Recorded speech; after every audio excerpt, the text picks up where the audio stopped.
নমস্কাৰ welcome to Sumi's kitchen. আজি মই আপোনালোকলৈ নতুন এটা ভিডিও লৈ আহিছো। আজিৰ ভিডিওটোত মই আপোনালোকক নাৰিকল পিঠা বা তিল পিঠা বনাই দেখাম। তিল পিঠা আৰু নাৰিকল পিঠা হয়তো সকলোৱে বনাব জানেই। এতিয়া যেহেতু বিহুৰ সিজন সেইবাবে মই এটা ভিডিও বনাই ৰাখিলো। তিল পিঠা বনাবলৈ বৰা চাউল, তিল, নাৰিকল, seni আৰু গুৰ প্ৰয়োজন।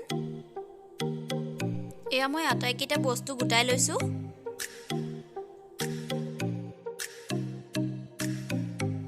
বৰা চাউলখিনি মই আগদিনা ৰাতিয়ে তিয়াই থৈছিলো। এতিয়া এনেদৰে ধুই সাফা কৰি লৈছো।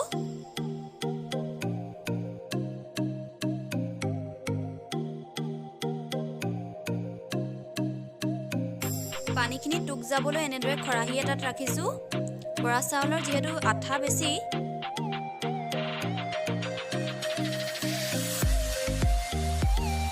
এতিয়া মই চাউলখিনি মিক্সিত ভৰাই পিছি লৈছো।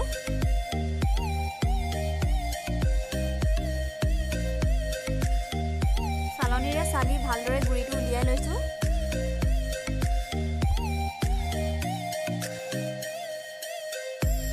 এয়া ভালদৰে গুৰি হৈ গৈছে।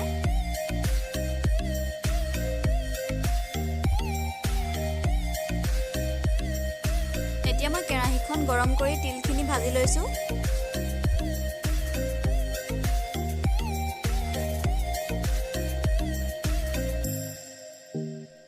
তিলখিনি ভজা হৈ গৈছে আৰু ফুটিবলৈ আৰম্ভ কৰিছে। এতিয়া আমি থাল এখনত তিলখিনি কাঢ়ি লৈছো।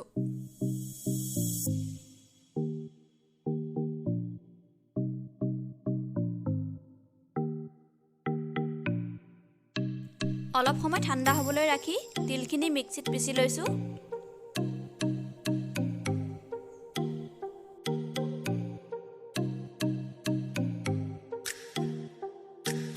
এয়া তিলখিনি পিছি গুৰি কৰি ললো।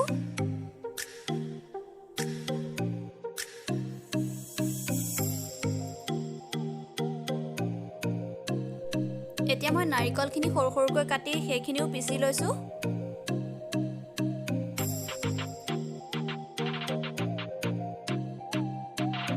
নাৰিকল আৰু চেনিখিনিও মিক্সিত পিছি গুৰি কৰি ললো।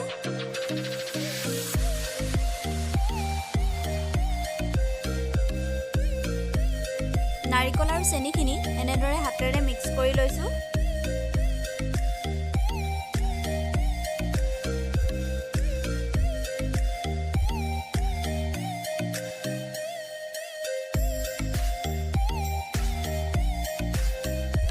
এতিয়া মই কেৰাহীখন পাতি নাৰিকল আৰু চেনিৰ মিশ্ৰণটো অলপ সময় ভাজি লৈছো। নাৰিকলখিনি ভজা হৈ গৈছে। এতিয়া আমি থাল এখনত কাঢ়ি লৈছো।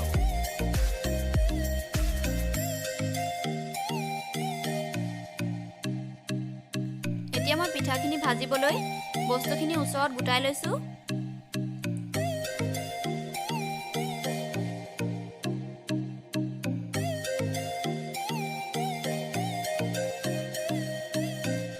এয়া মই টাৱাখন পাতি লৈছো। টাৱাখন অলপ সময় গৰম হোৱাৰ পাছত এনেদৰে হেতাৰে মই পিঠাগুৰিখিনি দি দিছো আৰু এটা ৰাউণ্ড শেপ বনাইছো। এতিয়া তাৰ মাজতে চেনি আৰু নাৰিকলৰ মিশ্ৰণটো দি দিছো।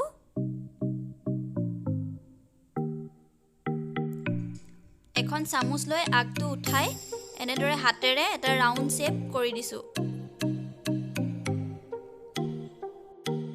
একেদৰে তিল পিঠা বনাবলৈ তিল আৰু গুৰখিনি মিক্স কৰি লৈছো। তাৰ পিছত এনেদৰে ৰাউণ্ড শেপটো বনাই লৈছো হেতাৰে।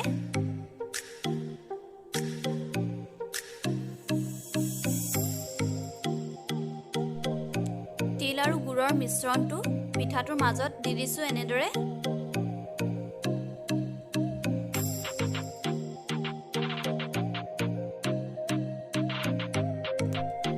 তাৰ পিছত চামুচখনেৰে এনেদৰে উঠাই আকৌ ৰাউণ্ড শেপত বনাই দিছো।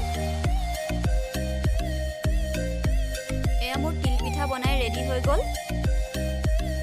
ভিডিওটো চাই যদি ভাল পালে লাইক আৰু শ্বেয়াৰ কৰিব আৰু চেনেলত যদি নতুনকৈ আহিছে তেন্তে ছাবস্ক্ৰাইব কৰিবলৈ নাপাহৰিব।